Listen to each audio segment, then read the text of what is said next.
જય હિન્દ સાથીઓ।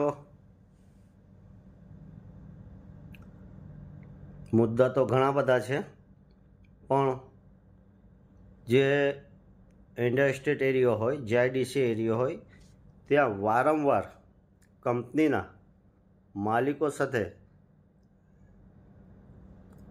મજદૂરોને, વર્કરોને ઘર્ષણમાં ઉતરવું પડે છે। વારંવાર આ કિસ્સા બની રહ્યા છે। કોઈ પણ જીઆઈડીસી હોય, કોઈ પણ ઇન્ડસ્ટ્રીયલ એરિયો હોય, વારંવાર વર્કરો સાથે અન્યાય થતો હોય છે। વળતર ચૂકવવામાં આવતું નથી અને કંપનીના નાલાયક માલિકો મજદૂરોનું શોષણ કરતા હોય છે। જે સરકારના પરિપત્ર મુજબ 8 કલાક કામ કરવાનું હોય છે, 8 કલાકનો પગાર ચૂકવવામાં આવતો હોય છે, પણ અહીંયા ભ્રષ્ટાચારની તો હદ થઈ ચૂકી છે। 12 કલાક માલિકો વર્કરો પાસે કામ કરાવી રહ્યા છે અને 8 કલાકનો પગાર ચૂકવવામાં આવે છે। જો કામ કરતા સમયે કંપનીની અંદર કોઈ પણ રીતે કોઈક હાદસો થતો હોય તો કંપનીના માલિકો જેવી રીતના જાનવરો મરી જાય છે અને એને ફેંકી દેવામાં આવે છે, એ જ રીતે વર્કરો સાથે પણ આવી જ રીતે વર્તનો કરવામાં આવે છે। જે રીતે કિમ વિસ્તારની અંદરમાં એટક આવી એક વર્કરનું મોત થયું છે અને એ જ કંપનીના માલિક પાસે એનું વળતર માંગવા માટે આંદોલનો કરવા પડતા હોય છે। વર્કરો રોડ રસ્તા ઉપર ઉતરતા હોય છે। અત્યારે જે દ્રશ્ય મેં જોયા છે એ ખરેખર સાચા દ્રશ્ય છે। પોતાના હક માટે જો ભીખ માંગવી પડતી હોય છે તો આવા કાયદા ઉપર, આવી સરકાર ઉપર થૂ છે। સરકાર તો એવી હોવી જોઈએ કે જે પેપરના પાને જે પરિપત્ર બહાર પાડતી સરકાર હોય છે, એ પરિપત્રના અનુસંધાને જ મિલ માલિકો પોતાની મિલ ચલાવી શકે છે। કોઈ મિલ તો એવી પણ હોય છે કે જે દફતરે નોંધાઈ નથી, સરકારના ચોપડે નોંધાઈ નથી, અને જે ડાઈંગ મિલો છે, જે ગંદુ પાણી બહાર કાઢતી કંપનીઓ છે, કેમિકલ કાઢતી કંપનીઓ છે, એ આજે પણ એમની પાસે કોઈ ફિલ્ટર પ્લાનો નથી અને સીધા જ ગટરની અંદર પાઇપ મૂકી દેવામાં આવે છે।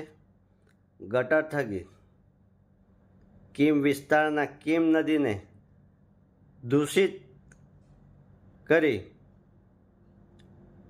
ખેડૂતોને પણ મોટી હાલાકી વેઠવાનો વારો આવ્યો છે। પાણીમાં રહેતા જીવજંતુઓ પણ મરી જતા હોય છે। આ જ કિમ નદીનું પાણી ખેડૂતો પણ યુઝ કરે છે, માણસો પણ પીવે છે, અન્ય જાનવરો પણ પીવે છે, પણ સવાલ એ ઊભો થાય છે કે આ દૂષિત પાણી કંપનીઓ સીધો જ ગટર દ્વારા કિમ નદીમાં છોડી દેવામાં આવે છે, જેથી આ પાણી કોઈ કામમાં આવતું નથી। એટલે હવે મારે સરકારને અને સરકારના પ્રતિનિધિઓ જે કંઈ અધિકારીઓ છે,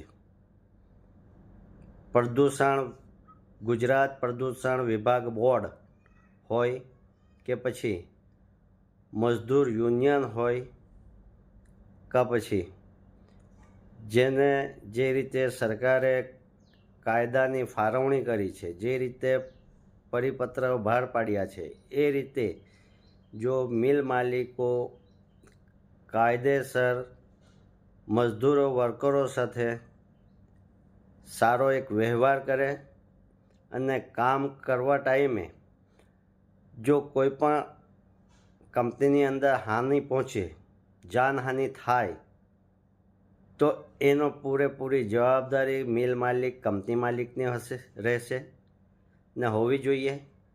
પણ અહીંયા તો ગુજરાતમાં મિલ માલિકો યુનિયન બનાવી કોઈનું કાંઈ સાંભળતા જ નથી.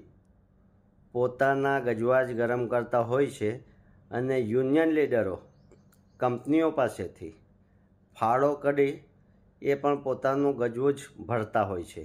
જેથી કરીને મારે બધા જ મિલ માલિકોને કહેવું છે કે હવે સુધરી જજો અને જેનો જે હક હોય કામ કરતા વર્કરનો એ ચૂકવી દેજો. નહીં તો ટૂંક સમયમાં અમે જ્યાં પણ આ રીતના કૃત્યો થશે, જ્યાં પણ આ રીતના જાનહાનિ થશે ત્યાંથી લાઈવ થશું અને ઉજાગર કરીશું દેશની જનતાને. વર્કરો પર જે અન્યાય થતો છે એમને ન્યાય આપવાનું કામ કરીશું, ન્યાય અપાવવાનું કામ કરીશું. હવે તમારી તાનાશાહી ઘણી થઈ ચૂકી છે. વારંવાર બધા જ એરિયાઓમાં, બધા જ ઇન્ડસ્ટ્રીયલ એરિયાઓમાં કીમ હોય, નવાપરા હોય, મોટા બોરસરા હોય, પાલોદ હોય, કીમ 4 રસ્તા હોય, કરંજ હોય, હરિયાલ હોય, પીપોદરા હોય, હથોડા જીઆઈડીસી હોય કે મોટી નારોલીની જીઆઈડીસી હોય કે અંકલેશ્વર જીઆઈડીસી હોય, આજે જ્યાં પણ જઈએ છીએ ત્યાં સાંભળવા